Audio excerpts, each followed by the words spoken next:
Hello guys, আবার একটা নতুন ভিডিও নিয়ে চলে এসেছি। তো আমার চ্যানেলে সবাইকে ওয়েলকাম জানাই। আশা করছি সবাই খুব ভালো আছে, আমিও খুব ভালো আছি। তো চলো, আজ একটা রেসিপি নিয়ে এসেছি, সেটা হলো বেসন বড়া ঝাল।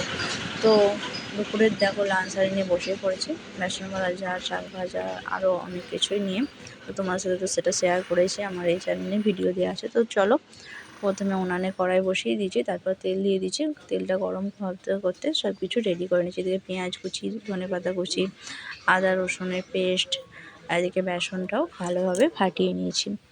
তো এরপর বেসন বড়াটা ভেজে নেবো। তেল গরম করা হয়ে গেছে, একে একে বেসনগুলো দিয়ে ভাজতে থাকবো। তো পুরো ভিডিওটা শেষ পর্যন্ত দেখবে, আশা করছি ভালো লাগবে। আর ভিডিওটি ভালো লাগলে অবশ্যই লাইক কমেন্ট শেয়ার করে দিও। আর যারা আমার চ্যানেলে নতুন রয়েছে তারা আমার চ্যানেলটি সাবস্ক্রাইব করে দিয়ে পাশে থাকা বেল আইকনটি ক্লিক করে দিই, যাতে সবার প্রথমে আমার ভিডিও তোমাদের কাছে পৌঁছে যায়। এদিকে দেখো বেসনে এক পিঠ হয়ে গেছে, আর এক পিঠ উল্টে দিচ্ছি। একটু বাইরে গিয়েছিলাম, সেই জন্য একটু মানে বেসনটা একটু পোড়া পোড়া টাইপের হয়ে গেছিলো। তো কিছু করার নেই। তারপরে আবার ওই কড়াইয়ে তেল দিয়ে দিচ্ছি, শুকনো লঙ্কা, তেজপাতা ফোড়ন দিয়ে দিচ্ছি, আর গোটা গরম মশলা, পাঁচফোড়ন ফোড়ন দিয়ে দিচ্ছি। দিয়ে একটু ফোড়নটা নাড়াচাড়া করে নিয়ে পেঁয়াজ কুচিগুলো একে একে ওর মধ্যে দিয়ে দেবো। তো ফোড়নটা বেশ ভাজা ভাজা হয়ে এসেছে, এই সময় পেঁয়াজ কুচিগুলো দিয়ে দিচ্ছি, দিয়ে নাড়াচাড়া করতে থাকবো। তো চলো দেখতে থাকো।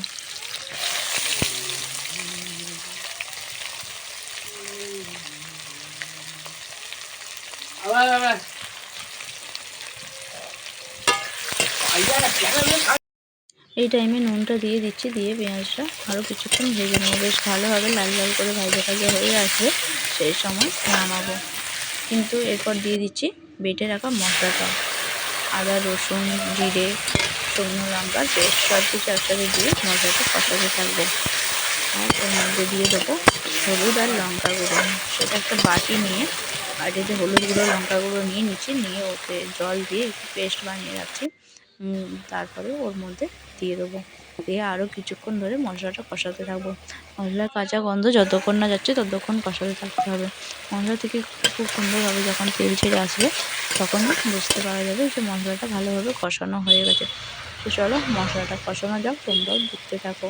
আর এইরকমভাবে বেসন বড়ার ঝাল যদি তোমরা বানাতে চাও, তো ভিডিওটা পুরোটা দেখে চটপট বানিয়ে খেয়ে কমেন্টে জানিও কেমন লাগলো।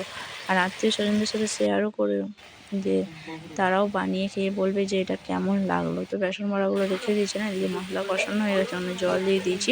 যেহেতু ঝাল বানাবো একটু বেশি করেই জল দিয়েছি, কারণ বেসনগুলো জলটা টেনে নেয়। তারপর ধনেপাতা কুচি দিয়ে কিছুক্ষণ ফুটিয়ে নিচ্ছি।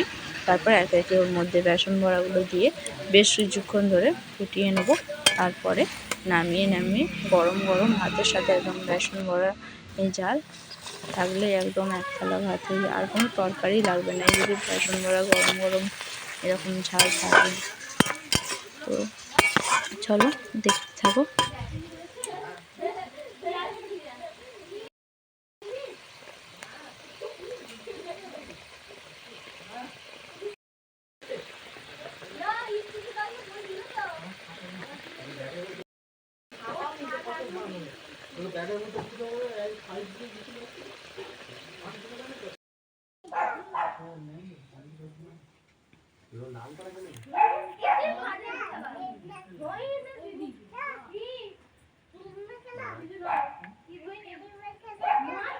দেখো একটি পাত্রে নামিয়ে নিয়েছি, তারপরে একবারে সোজা চলে এসেছি দুপুরে খাবার তাইতে। দুপুরে খাবার তাইতে নিয়ে নিয়েছি ভাত, বেসন বড়ার ঝাল, শাক ভাজা, ডাল, ডিমের ঝাল, আর কিছুই